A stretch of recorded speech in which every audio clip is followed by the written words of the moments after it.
Hello everyone, my name is Bhushan. Thank you for joining me. Today we are going to complete the task of TOPG 3.4, that is block correction techniques. So in this techniques the block correction technique is consist of three sub techniques.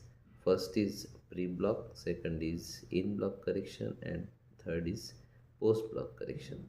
So as you see, as the name indicates, like pre-block correction is the correction which we are going to take as a precautionary measure when we see that we are going to have a block situation or a stuttering situation, or if we imagine that in this word we are going to get stuttered. So that so to correct the thing, this technique is used, like pre-block correction. Then in block correction means when we are in the blocking condition, we are stuck and our articulars are getting tight and our mouth is get tight and we feel that we are in block correction, blocking condition. And at that time, what will be the our uh, corrective measures which we are going to take to rectify it and do it in a easy manner, that is in block correction. And post block correction is that we are in the blocking stage. After a lot of efforts, we come out of that block in the difficult conditions. Then we will again go to that difficult situation and do it in possibly in a good and easy manner. Okay, so these are three techniques. Like now I will demonstrate one by one. Okay, so now I will read one of the paragraph of Apna Aj Jagannath.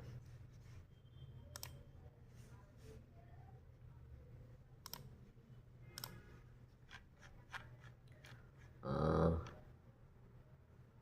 the origin, chapter 2, the origin and nature of stammering. The current scientific belief are there is a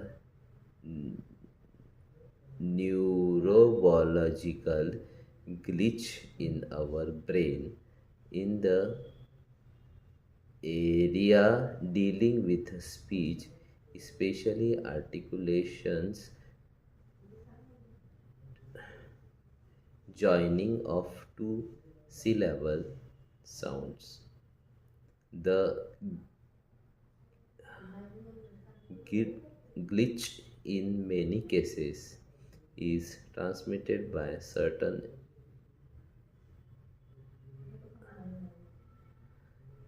genes in some families. Like what I do, I had mm, imagine, or I I wish, or I see that on the specific words like glitch, uh, joining, and neurobiological, I am going to stuck. So I prepare myself. I get I have the plans like how to deal with it.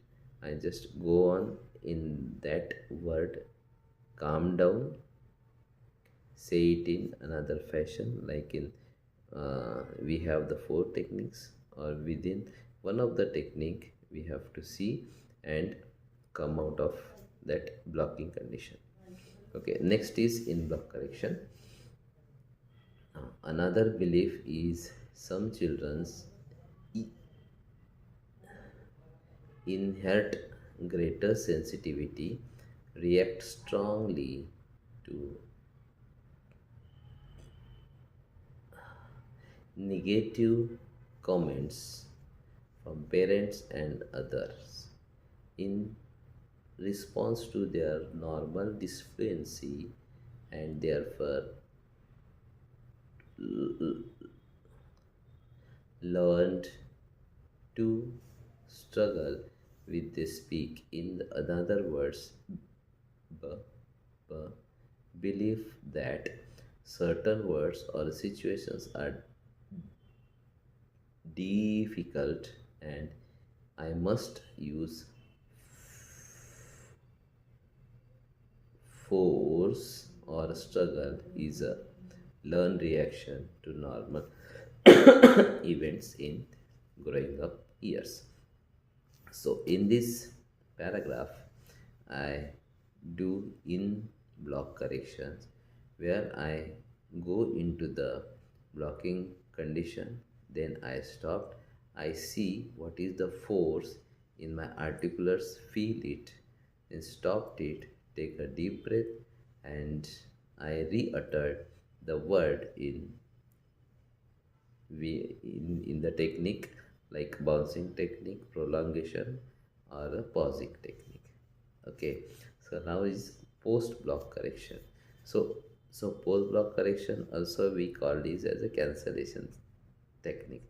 So in that technique we have to go through the stuttering or stucking position, do it as if whatever the efforts we are going to put it, and after that again do the same thing and do it in easy and easy simple manner.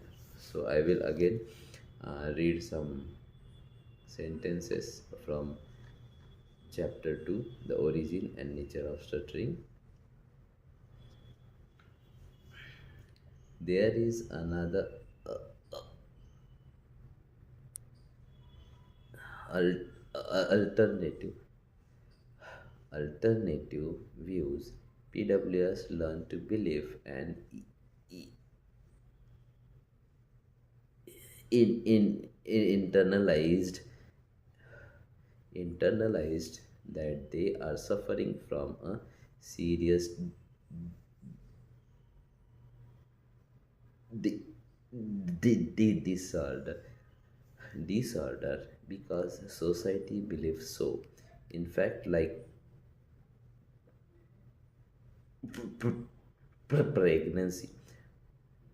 pregnancy, acne, menopause, and other normal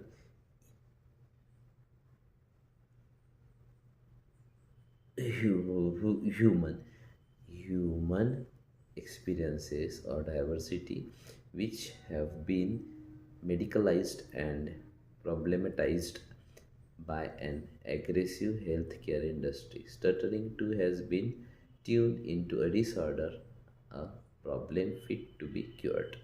So, in this sentence, what I do, I go into the pause, I do it as if whatever the force I put it, I uttered the word and then I re uttered the word in simple and in lighter way. So that is cancellation and post block correction techniques. So I demonstrate all the three techniques which are came into block correction. Thank you for joining me.